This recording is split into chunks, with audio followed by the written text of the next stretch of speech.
Hello, and welcome to another episode of AP Taylor Swift, the podcast for Swifties who like to dive a layer deeper into the music. So lean in close, turn up your volume, because class is in session. We're your hosts. I'm Monsi. I'm Jen. And I'm Jody. And we are your unofficial professors of Taylor Swift. Welcome back to another episode of AP Taylor Swift. This week we have a deep dive episode for you. We are diving into Cardigan. This is a continuation of our conversation last week when we did a show and tell on Peter Pan. So if you haven't listened to that one, press pause, go back, listen to that, and then come on back. So Cardigan came on Folklore in 2020. It was track 2, written by Taylor Swift and Aaron Dessner, and it was the first single off of Folklore. So it was our first introduction to Taylor Swift's indie folk era. So this is a pretty pivotal song with also like an iconic merch opportunity. Maybe that's why she did it. I was just going to say, is it just me, or have all women become cardigan girlies in the last few years? Is it because of this? Cardigans are definitely back in a big way than they were. Like I still can't wear one again because I feel like I wore them pretty consistently in like the early mid 2000s, and now that they're back, I'm like, do I have to do this again? I just, on a rainy day, like the twin everybody's like, pull out your cardigan. I'm like, wow, when did that? But is it a Taylor Swift cardigan that she now has in every color for every album and every era? I'm imagining in like 20 years from now when everyone decides to do spring cleaning and get rid of all their cardigans, and then Peter Pan comes back for spring cleaning. Yeah. It's just a flood of cardigans in the Goodwill stores. Yeah, Goodwill. Well, let's get into the lyrics, so we'll see what it's a metaphor for and why she picked a cardigan. Do we want to talk about how we do deep dives? Sure, why not? How do we do a deep dive, Jen? I got it down to like 2 sentences. I forgot that we do that. Go ahead.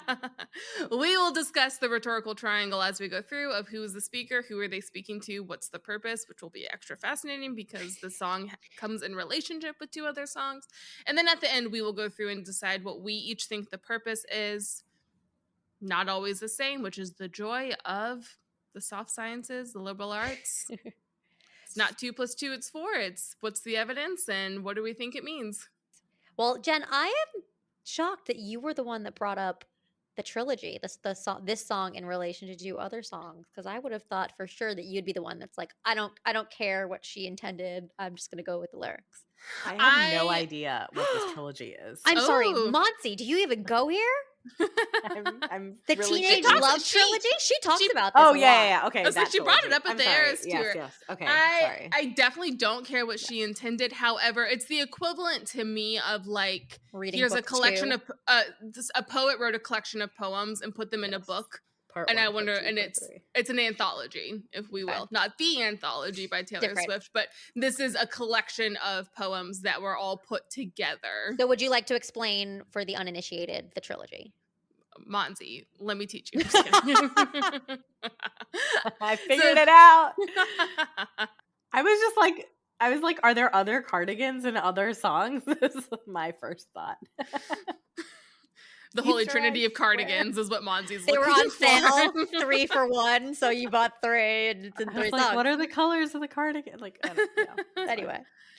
It's Cardigan, Betty, and August, and according to Taylor, which this one's actually the least deeply rooted in this setting, because this one, it seems like it's a little bit of a flashback to it, so asking at what point in the story this is happening is a really interesting question to me, but it's a love triangle between 3 high schoolers, essentially, and we know in Betty that the guy's name is James, made a mistake, according to the song Betty, where he's singing to Betty, telling her he made a mistake. And then in August, it's from the other woman's point of view, who she really thought something was happening, and obviously it wasn't.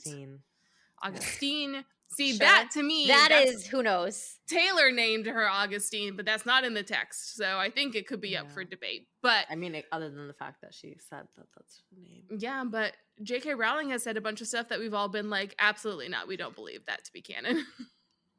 So then this one is from Betty's point of view, correct. But later on, at some point, looking back on the situation. Nostalgically. But the fun thing about them being in collection, in my personal opinion, is that they do all work together, which is fun to see, like, textual, like, comparisons. But this song also Stands alone. stands alone. People connect to it on its own. It doesn't have to be, oh, I only connect to the song as one of three, but it's like, oh, it plays with that in a fun way, but I may connect to parts of it in a different way, which is fine.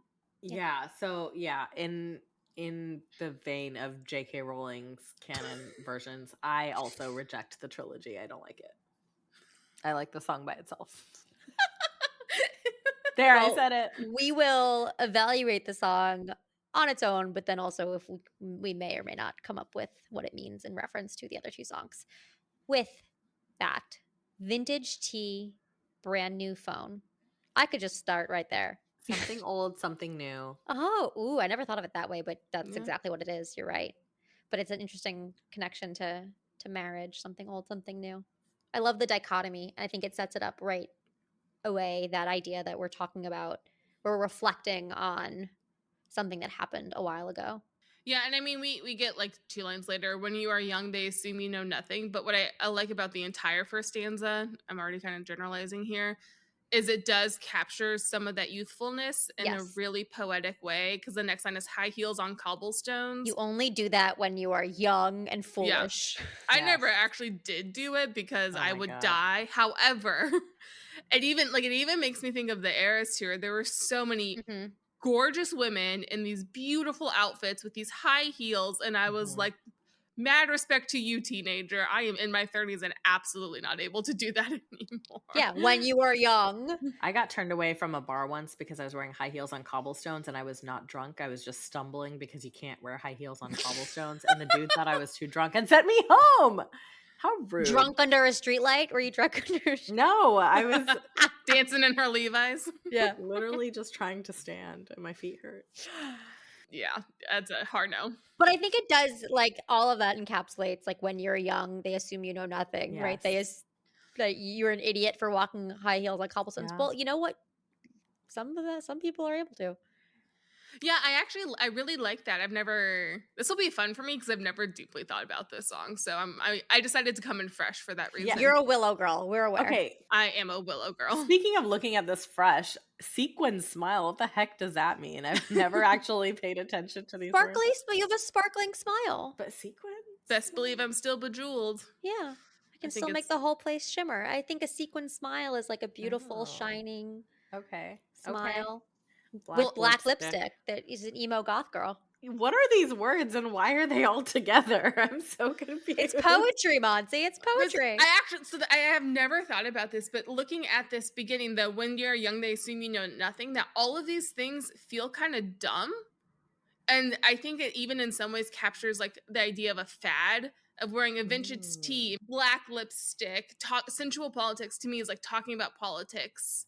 And like it being like a whole thing, and it's like can be like sexy to debate and like those kinds of things. Or what about like the drama in high school where there were all these politics and really it was just like who hooked up with who? Oh, see, I always thought of that's interesting. I always thought of it like, you know, the people who in high school are like really into politics, and I'm like, you are 16, sir. Like that's just not sensual. So I was like, maybe it's just I don't know, but some people get really the politics passionate. of who's I was thinking of more like college-ish, like early college when people start getting really active, and it like to me was kind of hot of like look at all these people who really care about justice, and like that works for me. I don't think it's actual politics. I just feel like it can't be. See, here's the thing though. The point I'm about to make works for every single one of these. Yeah. When you are young, they assume you know nothing. This is a list of stuff that adults see and dismiss Right. out of hand as So that's maybe dumb, it is politics. Yeah. that's stupid. I don't like you don't know anything. You're wearing black lipstick and talking about politics, either real politics or your high school politics. You must know nothing. You are a fool. Right. You have nothing to offer. You are too young to participate in the world because of this list of things makes me dismiss you. Right. Which means it doesn't matter what the politics is. Exactly. All of those are just things that are dismissed that we just said. Yeah. These are things that are fads and superfluous, and you'll grow out of it. You'll grow out of it. And I love then the comparison to, but I knew you, right? So here are all these things that are fads that are, you know, surface level because you're young and you'll grow out of it, but I knew you. like you understood who this person was, either seeing through all of the fads and all the things that you're into or whatever it is, like, but I knew you dancing in your Levi's drunk under a streetlight. Now that I'm seeing the "but I knew you," I'm wondering if that entire first paragraph is not just things that adults view as silly, but also specifically contradictions.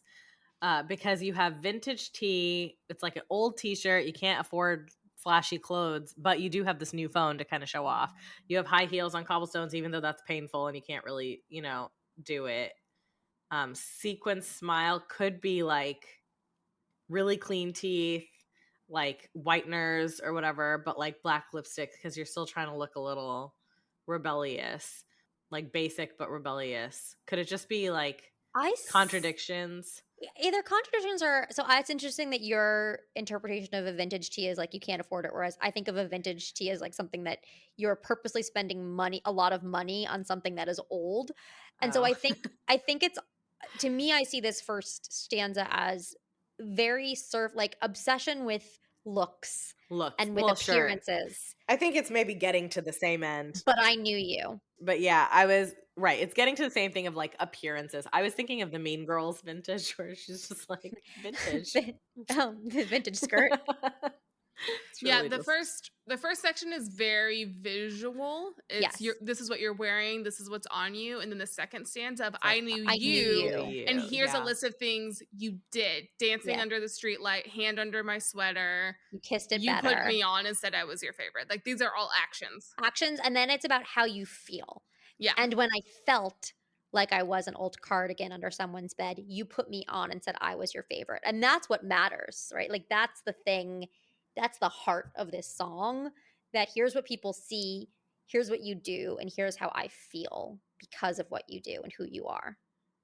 I'm definitely biased by the Peter Pan conversation too, but I think there's a bit of an element of the dancing in your Levi's drunk under a streetlight is kind of a carefree, whimsical, whoever you is in this story brought some sense of like love and joy.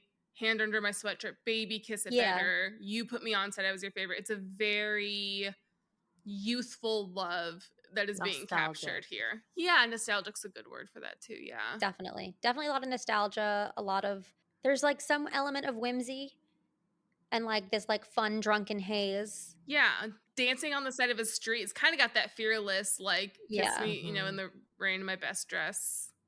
I was an old cardigan, like feeling like an old cardigan. Let's talk about the feeling part for a second, because the person is talking in first person. It's when I felt like an old cardigan, you put me on.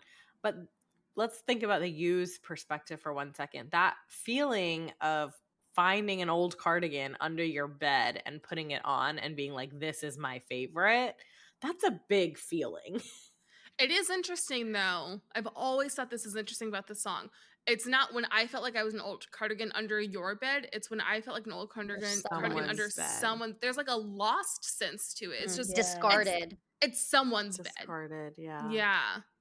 Which, like, your point is totally true, but it even adds a greater of like, even this more person's removed. at a house party and finds a cardigan and is like, is no one using this? Like, I really like this cardigan, and like cherishes it because they found it somewhere. But it's not like the I isn't saying, oh, I used to be yours, you forgot me and you found me. That comes in later in the song. You're right. But here it's someone's bed. You just happen to find a cardigan that is old under someone's bed, put it on, and said it was their favorite. Yeah. Interesting. That's weird. Now I'm like weird. We're not judging at all. Like, you're a weird Peter Pan character. Go away. Okay, keep going. I kind of feel like we get into that sort of Peter Pan-ish type of thing. A friend to all is a friend to none. Chase two girls, lose the one. When you are young, they assume you know nothing. So this is where we get into the trilogy and where that knowledge helps, I think. I think the knowledge can help if you want to go one direction, but I think there could be other interpretations that don't have to align with the trilogy. Yeah. It's fair. This feels like very mature, sagely advice all of a sudden. Like you're going through really random words, and then this is something that Dumbledore or Gandalf would say. A friend This- to all is a friend to none. Chase two girls, lose the one. Like, It does sound a bit Dumbledore-ish.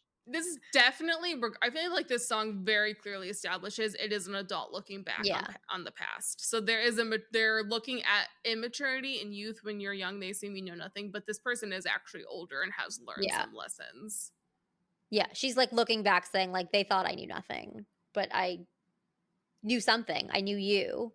Yeah, I think the chase two girls, lose the one has some obvious stuff in the thing, but I think the line "a friend to all is a friend to none" is where I kind of go back to the Peter Pan-y type of stuff. It doesn't even have to be Peter Pan, but kind of like high school. I distinctly remember, I'm gonna laugh so hard if this is like the one episode my husband listens to. He's listened to a few, but I love him so much. He is not the suave, smooth talking guy.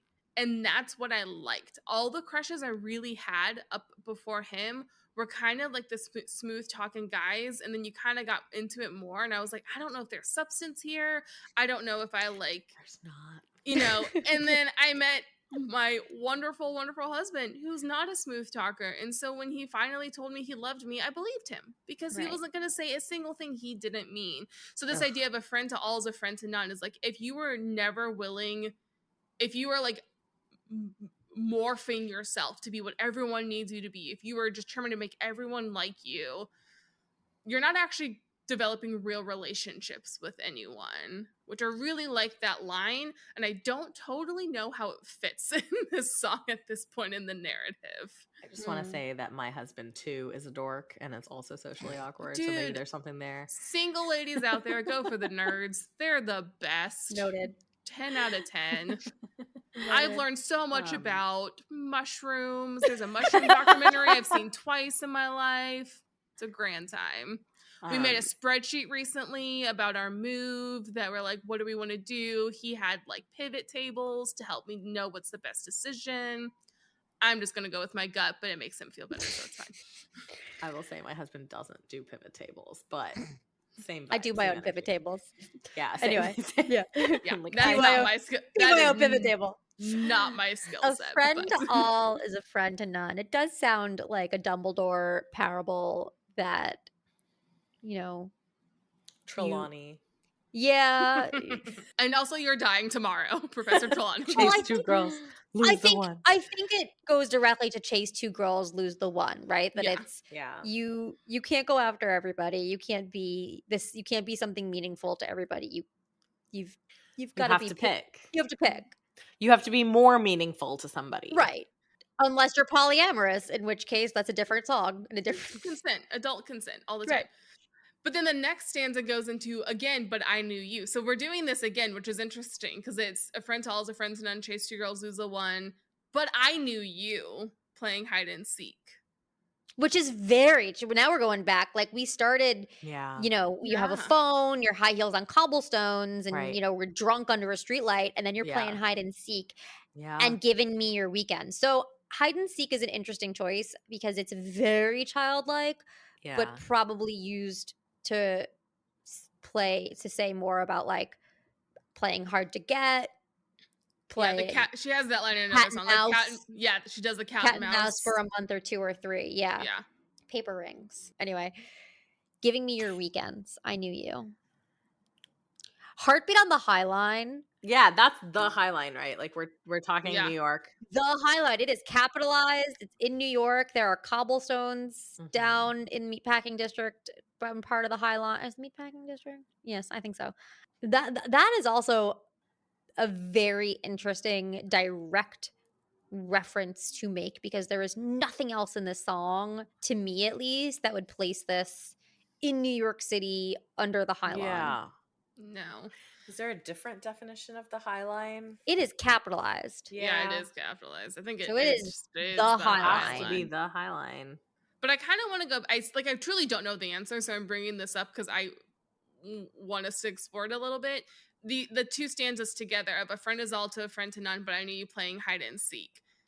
So is this potentially a person going back and forth of like, oh, this is how I knew someone here's some adult wisdom, but I really knew that person. Like, are we going back and forth, like an internal struggle on like how do I respond to this situation? Like, I truly I'm don't seeing know. this as almost justification of the speaker. Like the speaker's like, well, I thought, I almost wonder if it's like I thought I knew you. Like there are all these warning signs, or there's all these red flags, or there's all these things, but I knew you is like where my head is at I see what you're immediately. saying. So like not a confident I knew Yeah. you, but like a but I wait, I thought I knew you. Well, it's like, well, it's in, no, I think it's in retrospect, right? So you have a speaker who is now very removed and is looking back on this moment. And I think it's like there's like almost three parts of different timelines. There's like the vintage tea, dancing under drunk under a streetlight. There's like that part of it of just like, here are all the realities of what this person was. And then there's the future reflective state of like, a friend to all is a friend to none. This is a sagely perspective now. And then there's the naive version of the speaker. I think even though there were all these red flags, the speaker at a younger age ignored those and maybe was like, I knew you playing hide and seek, giving me your weekends. I knew you doing these easy things. And I think the innocent version of the speaker is like, it doesn't matter that there were all these red flags. I knew you. And then later on when they mature, they're like, I was an idiot. See, I think it is definitely clear that this speaker is removed from the original like story part. I think it's debatable, and I truly don't know where I stand, if the speaker is removed from the you, or is the you still in the speaker's life? Because I mean, we'll get to the end, but Yeah, I don't know the about that end is either. still Oh. you put me on the you put on a cardigan. Like Right. the end Yes. leaves that as an option. But I'm thinking about the speaker just being removed from their own younger selves. Like Yeah. I'm thinking of like, there's me now, there's me then, and then this was the reality of the you. Yeah, I think that this is someone they had a meaningful connection together, and she is looking back and reflecting on how well they clicked and how comfortable, right? When I think of an old cardigan, we didn't talk about this yet. Like that is comfort. That is security.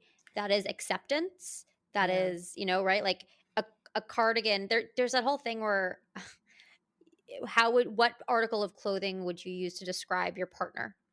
And it's, supposed to be like if you say, a tight pair of jeans, like, oh, that's flashy but uncomfortable. But like the right answer is A something like an warm. old cardigan, Yeah. your favorite sweatshirt, Something worn in. something comfortable, something that makes you feel at home in, that you can be yourself in, not something that you have to like zip up and tie up and like Yeah. feel on, stiff and put on appearances for.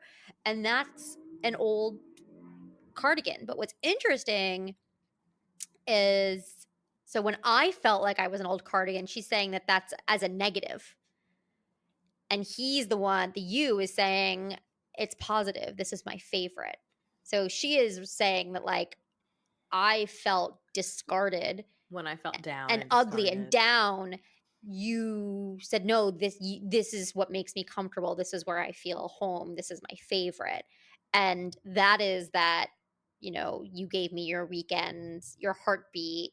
We were one of those once in 20 lifetimes type of experiences. Can we talk about once in 20 lifetimes? Because I Yeah. think we kind of skipped over that line a little bit. Your heartbeat on the Highline, once in 20 lifetimes. It's a rare love. I'm thinking about, I mean, that is a very rare, 20 lifetimes is a lot.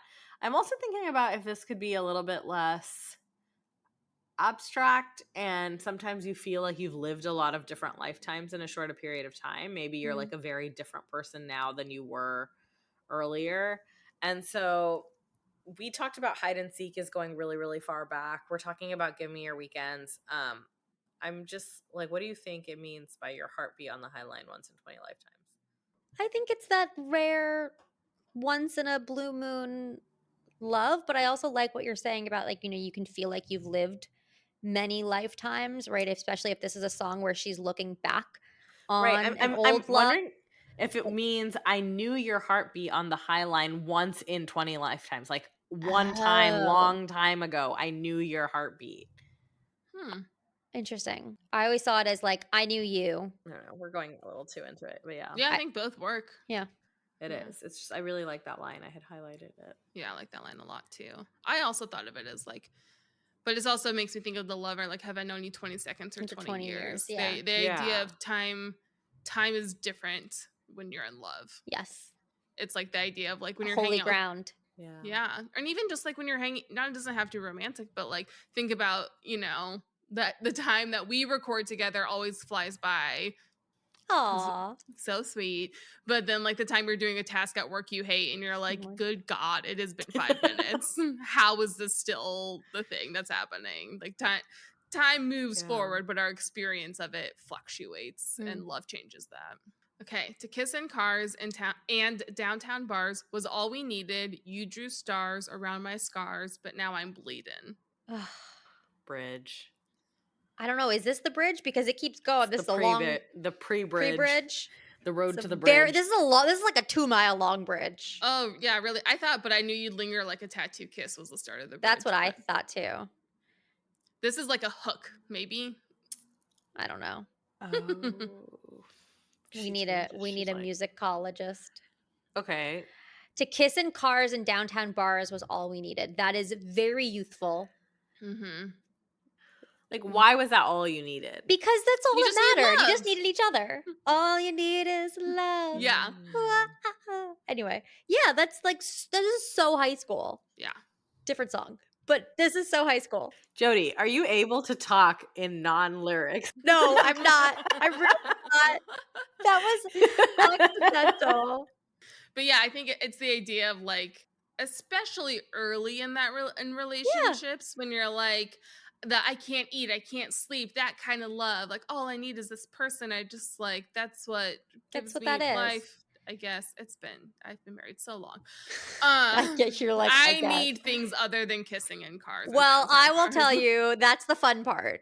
I'm suddenly having a Cornelia Street moment because that line, the car and the bar and the that's like, I want to have a backseat of car songs, because then you also get Hits Different, where it's like something about being drunk in the back of a car, but not like in Cruel a fun Summer. way. No, but Hits Different has it too. I'm looking it up. Okay. To be fair, Hits Different was a vault track, and so was it actually? Yes, maybe it was. It was. Yeah. It was a deluxe edition. Released it though. Yeah, but I'm saying that sometimes she borrows things from those vaults from different and songs. has inserted them in other places. And I love that you guys are getting stuck on the to kissing cars and downtown bars. I'm like, you drew stars around my scars, but now I'm bleeding. That is, whoo. Yeah. Okay. Sorry. But the Hits Different is a breakup song, so I think it does connect. And I never don't cry at the bar. Yeah, my sadness is contagious. I slur your name till someone puts me in a car. I stopped receiving invitations. Okay. Cornelia Street just starts. We were in the backseat drunk on something. Yeah, so being drunk in a car is like a theme. Which a thing that she does. As long as she's in the backseat. Yeah. No. She don't be driving. Clearly actually defines that she's always in the Don't be driving. That's good. We need to kiss in cars. Yeah, don't kiss and drive either. One at a time. It's an and. But then yes, so we have this portrayal of beautiful love, and then you have this heartbreak, which is part of why I wanted to do the Hits Different reference, because the Hits Different reference is being drunk and devastated. But you drew stars around my scars, so like you made something beautiful out of something that, you know, wounded me and hurt me. But now the I'm wounds bleeding. are open. Right. Now that's the question I have. Did the scars open and they're bleeding again, or were there fresh wounds? I don't think the answer is there, but and why? Like, but now it's interesting because I always assumed that this was, but now I'm bleeding because of you. But maybe it's not. Maybe it's not. Maybe it's like now she's bleeding and she needs this person, but the person is nowhere to be found. He's not there to draw the stars. Who's going to draw the stars now? Oh, I like that. 'Cause I knew you. So we've changed it from but I knew you to 'cause. I'm bleeding 'cause I knew you. Oh. Stepping on the last train. So, but now I'm bleeding because I knew you left. You stepped on the last train. Marked me like a bloodstain. Those are hard to get out. So wait, I think so now I'm thinking that this person is the cause of the bleeding because she says, because I knew you stepping on the last train. Yeah, but left. it's not like the cause of like You wounded me. but I left. Like that person left and then leaving was the cause. Yeah, you're not with me anymore, which is why I feel this way. Like you made me feel seen and heard because you said I was your favorite when I felt discarded, and now I'm bleeding because you're gone. Classic literary reference for you. Mean Girls? In the Hills. Oh, The Hills. It's Lauren Conrad breaks up with Jason, and at one point she's crying, and she says, I broke up with him because I was crying all the time, and now I'm crying because he's not here to help me stop crying. And that like get you a girl that could quote both The Hills. I'm sorry, were we not all obsessed with The Hills? Okay, of course whatever. we were, but I don't remember that specific line. That was amazing. Really, really famous and popular Bollywood trope is the getting on a train as it's going away, and so Casablanca. The guy is chasing the girl on the train, just like going. Well, I don't know that he's chasing. He stepped on the last train. He's on the train. He's the one on the train. Yeah, marked me like a bloodstain. Also, so that's two blood twice within two. Yeah, I'm like she's bleeding, but she's also bleeding, like and there's a blood stain. Well, she loves to use violent body imagery for like emotional pain, though. Like in Thank You, Amy, there's a lot of like, beat me black and blue, beat my spirit black and blue. I knew you tried to change the ending, Peter losing Wendy. So here's again another example of leaving. Okay, but so let's go through this grammatically. Everyone's favorite thing to do. Yeah, this is not making any sense. So circle the prepositional phrases.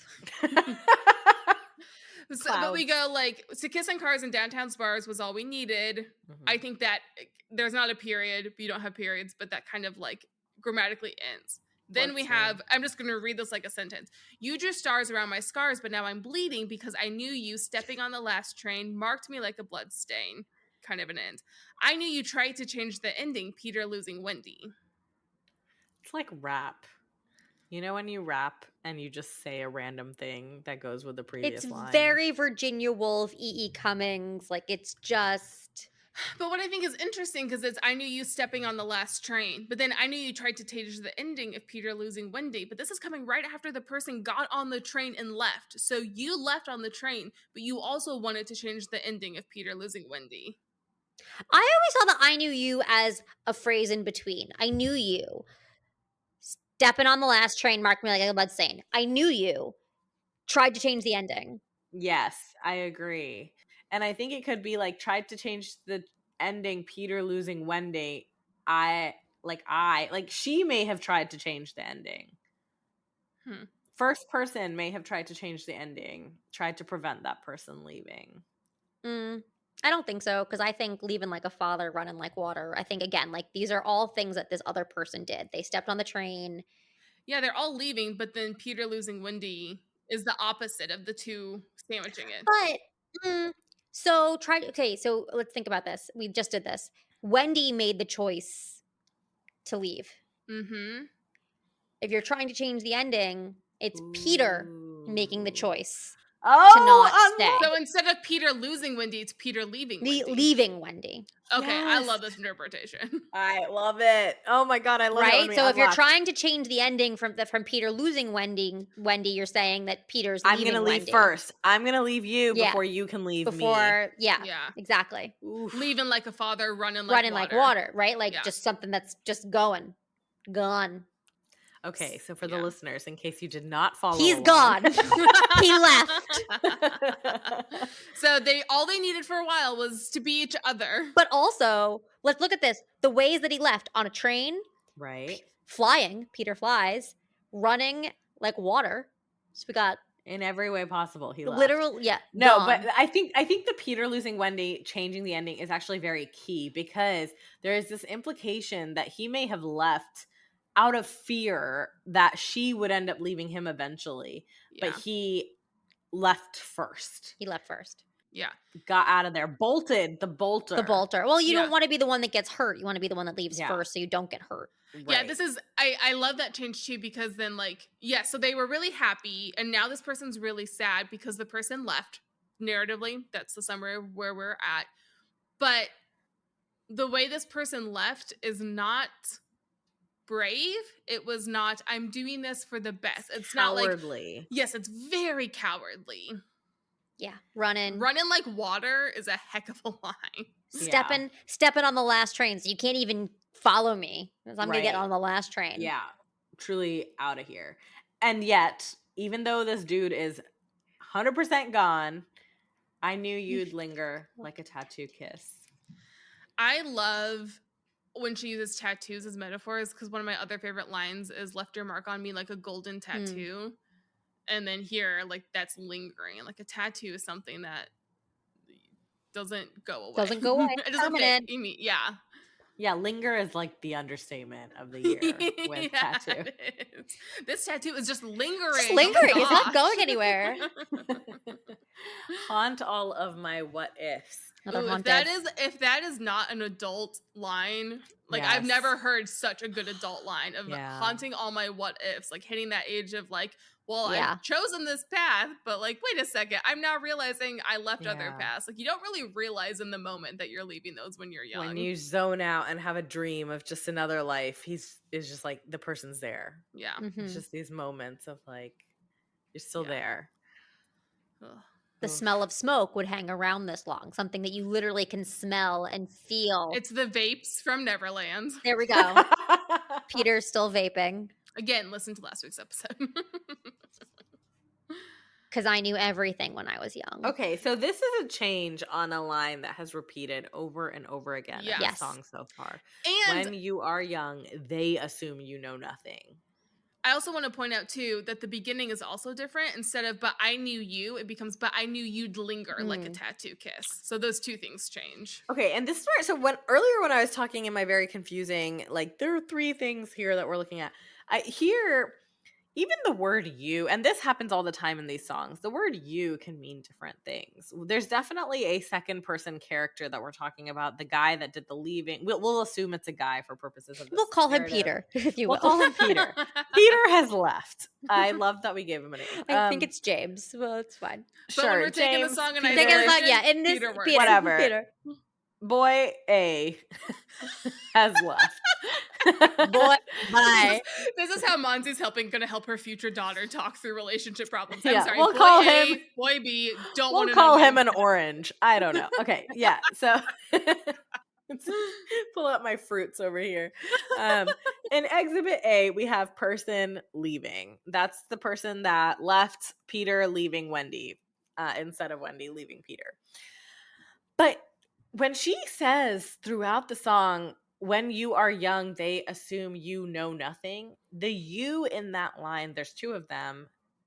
They don't have to be referring to Peter. They don't Right. even have to be, like, they could be referring to us, the listeners. It's They abstract. could be, and now I'm getting the sense she's referring, or the speaker is referring to themselves. Maybe their younger version of themselves, because we talked about the fact that this is a song in the future that is reflecting back on something that happened, something in the past. And I have these, I think it's a break in narrative where all of a sudden, like, you imagine a speaker turning and saying, when you're young, they assume you know nothing. And that kind of catches up to you here in the bridge, because she now admits, because I knew everything when I was young. That has to be a connection through the song. Like, it has to be maybe talking about the same person. So grammatically speaking, English is kind of weird in this way. You is both a you is both a second person singular and a second person plural. Right. So I can say, you, Monzi, we're just talking, or I can say, like, when you're young, or Right. when you're doing this, and I'm saying, when we don't usually Y'all. like, it's a kind of a y'all, and it's too You formal to say, guys. like, when one does this, like, Right. when Yeah. one When is one is young, Yeah. they assume one knows nothing. Right. we're not going to say that, but it is interesting because it's like, not many languages do this, but English does do it, where you is singular and plural for second person. Thanks, English. I think it's interesting. It's job security for English teachers. But yes, to your point, Monty, like, it does now we've personalized it. We've personalized it in every chorus when she says, "But I knew you," right? When you are young, they assume you know nothing, but I knew you. So one assumes that the youth know nothing, but I knew. One assumes that the youth know nothing. That's sad. when one is young, one is they. Well, we don't even know who they is. The youth. The youths. Anyone a My Cousin Vinny fan? Nothing. The youths. The what? The youths. Anyway, sorry. But I knew you, and I knew everything when I was young. The person doing the knowing. Yeah. But what a statement, because I knew everything when I was young. That is such a I'm a 13-year-old. Okay, so this is my theory. Nobody else is going to be following this, but I am following this because I think this song is less about the other person and more about the self-reflection. It's like the other person is the same throughout, but then there's like future self and then there's past self. And that's where the change has happened. The change has happened in self-state. And so I think there's like this reflection on herself. And when she's saying, because I knew everything when I was young, I think of it as almost a sarcastic comment and being like, I didn't actually know everything when I was young. Yeah, so definitely so far in this song, like I don't necessarily disagree with that, but everything so far has been about the you, the Peter you that we've named Peter, from the I perspective. So like I knew you and I'm going to describe you from this. The bridge is when it pivots, and this actually is the first time we start to learn about the I. Right. And it's still about the other person, but we're learning so much more, other than that the person felt like a cardigan. That's the only information we really Let's call her Wendy. Yeah. Person A. Wendy felt like a cardigan, but now we get so much more. I knew you'd linger like a tattoo kiss. So we are understanding that this, from Wendy's mental space, she's realizing just because he left doesn't mean he's gone. Yeah, I know that this is going to be how I feel. I knew you'd haunt all my what ifs. Okay, which is kind of a Peter Pan reference because her mom had the kiss, and it's good too. It's true. It's a good. And then the haunting of the what ifs. The smell of the smoke would hang around this long. Great metaphor. Smoke. The smell lasts forever if you're by a campfire. And then again, because I knew everything when I was young, I knew I'd curse you for the longest time. What's so fascinating as we pivot into this, I knew I'd curse you. It's not even just saying I will curse you. It's saying I know this is what I'm going to do. I know this is how I'm going to react. I knew you were trouble. Yeah. Chasing shadows in the grocery line. So again, that haunting, that looking for something. I knew, and then we're back. I knew you would miss me when the thrill expired. Mm-hmm. Okay, you'd miss me once the thrill expired. How could she know for sure? Because she knew him. Everything. I knew. Well, the whole thing is I knew you. Like she's saying, I know you better than anyone. Better than you know yourself. And you left. You stepped on that train. You left. You tried to change the ending, and I knew you'd come back to me. And that you'd be standing in my front porch light, and I knew you'd come back to me. Because when I felt like I was an old cardigan under someone's bed, you put me on and said I was your favorite. Like I am that comfortable for you that perfect of a fit. Yes. Which is very interesting. Again, this song is called Cardigan. She's referring to herself as the cardigan, but it's all about the other person and how they feel like she's the old cardigan. Like how they feel about her being this old cardigan, which is she did loving it. Everything when she was young. I mean, to even be more technical, it is about how confident she is about that. What she knows about the other person. Like it is about the other person, but it's not objective. It's I know these things about you. It's not this. I'm not describing you in a way that a third person omniscient narrator would do it. I am describing you as someone who intimately knows you. Yeah.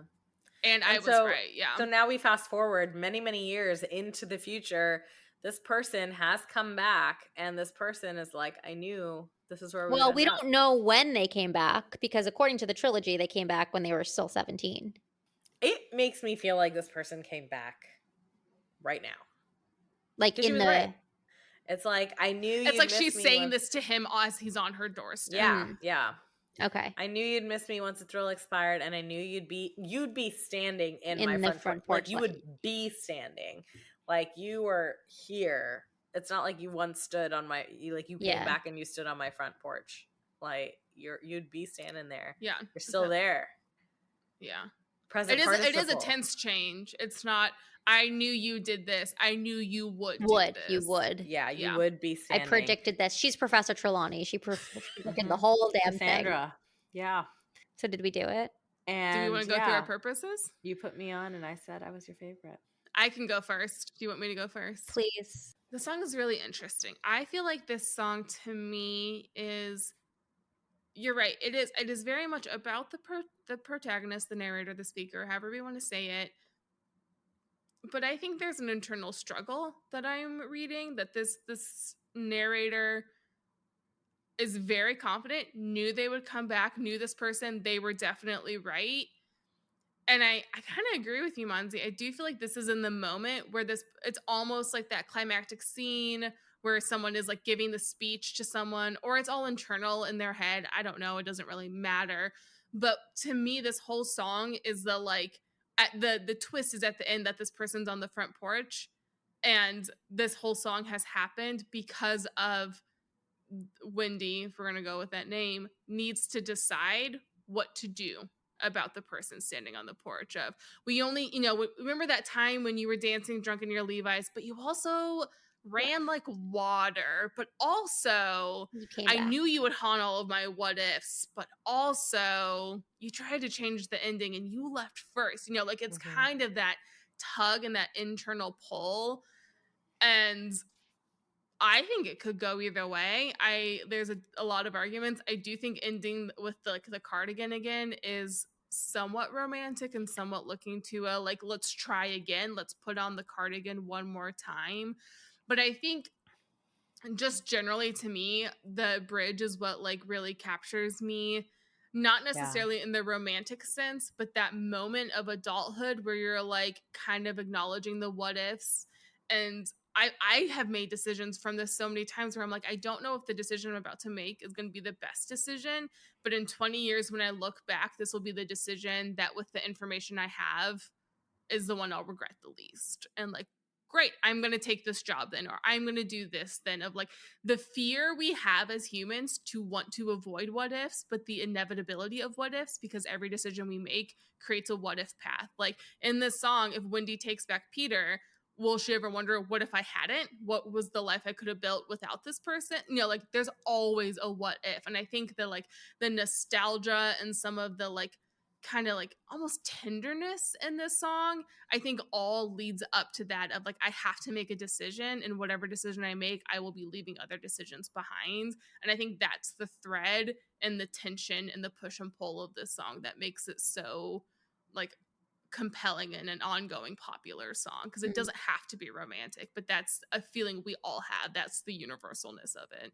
I think I'm kind of in a similar place, but one slight difference is that where you're saying, when you're focusing a little bit more on the what if and the little bit of uncertainty, I think I am taking away the knowing, the very deep knowing in her bones throughout this as a shift. And it's shifted my focus from the bridge, which I used to focus on more as well, now toward the ending.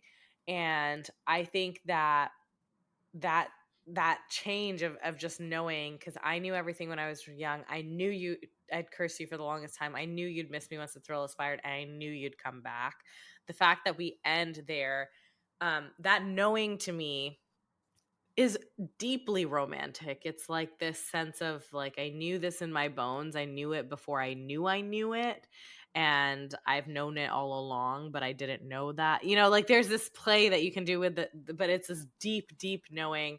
And so I will admit that that's not how I used to listen to this song. I feel like in the past when I've listened to this song, and maybe there's something about the musical quality, it always felt a little eerie. I think actually the stepping on the last train marked me like a blood stain. So much negativity in that. It seems like a very tumultuous relationship, and Peter leaving Wendy, I mean, it just seems so devastating. That was what I used to focus most of my energy on, and the comfort of the cardigan, of course, but it always felt kind of nostalgic and wistful. But going through this, the ending really makes it feel like a little bit of a triumphant and really romantic end of just saying like almost distance, like The Notebook, like something happened ages ago and we thought it was buried in, but deep in my bones I had this knowing that it would right itself in the end, and that's what happened. You have to like grow into your relationship, and so I really feel this as a growing into what was right, which kind of works with the cardigan, because a cardigan is worn out, left forgotten thing, and after all this time, always. I think I now see a lot of tension in this song, and for me, and that's like directly at odds with the idea of a cardigan, which is supposed to be comforting and soothing.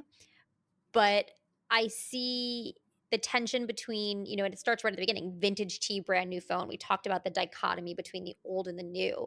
And I think you also have this tension between something comfortable, yet also something that caused you so much pain, something that you loved that could also hurt you.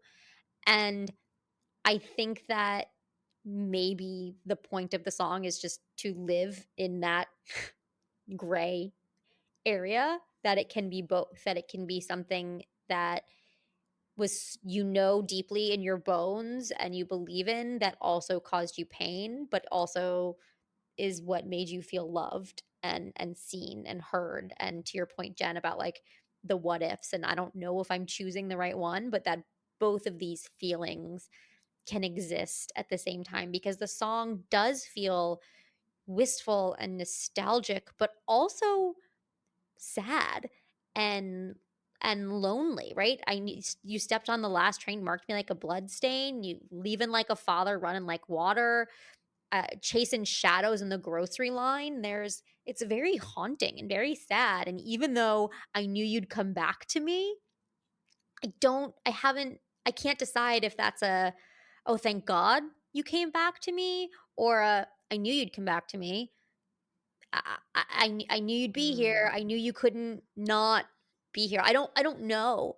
And I think that's okay, because it ends with, and when I felt like I was an old cardigan under someone's bed, you put me on and said I was your favorite. So I It's think like the there's cycle that repeats. the cycle repeats. There's still that comfort in this person, even if there were things that they did to hurt you or they left, they came, this is still and I don't know if it's in the present tense that they're actually here and I feel comfortable with this person, or is this all a memory that you're remembering how you felt about this relationship, that it was a comfortable relationship? Because I think for me, there are relationships or friendships or experiences that in the moment were very comfortable, very happy, very warm. They didn't last.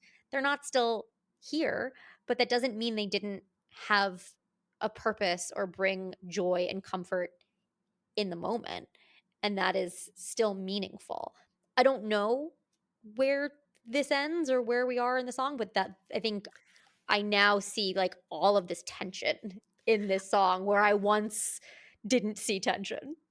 I love that, because I just feel like this doesn't happen that often, but it happens every now and then. But I like the fact that we've ended up in different places, because it is like, it's almost like all of this knowing in the song has left you, and I think Jen also, I'm like kind of interpreting, is like more of like there's more unknowns than knowns. Correct.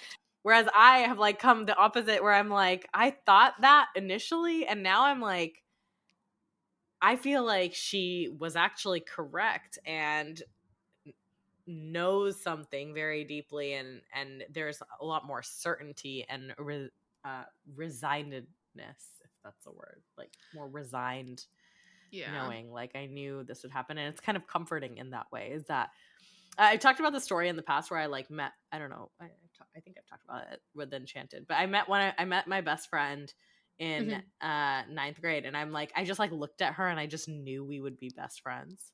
I was like, we're gonna be best friends. And it's been years and we're still really good. We're still best friends. And I'm like, to me, I'm now thinking of that kind of like confidence that like at a young age you just knew that like you have been changed for good. And sorry, Wicked. we can't see, it's not just everything we say. But yeah, I love that we have ended up in different places.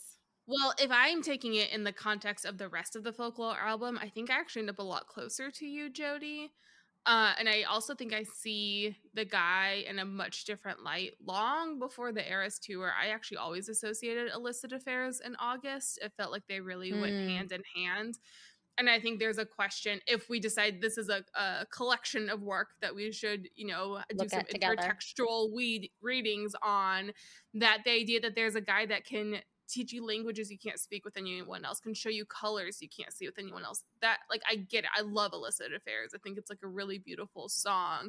But then that happened to potentially someone else. And then that's the same, if we read it that way, that could be the same guy that makes her feel like a cardigan that's someone's favorite. And then I think that, to me, if I read it intertextually, that blows this whole thing wide open of like, how much can we believe that you are the favorite, right, when you were also doing this other stuff and making other women feel special? A friend to all is a friend to none. Oh, that's so Peter.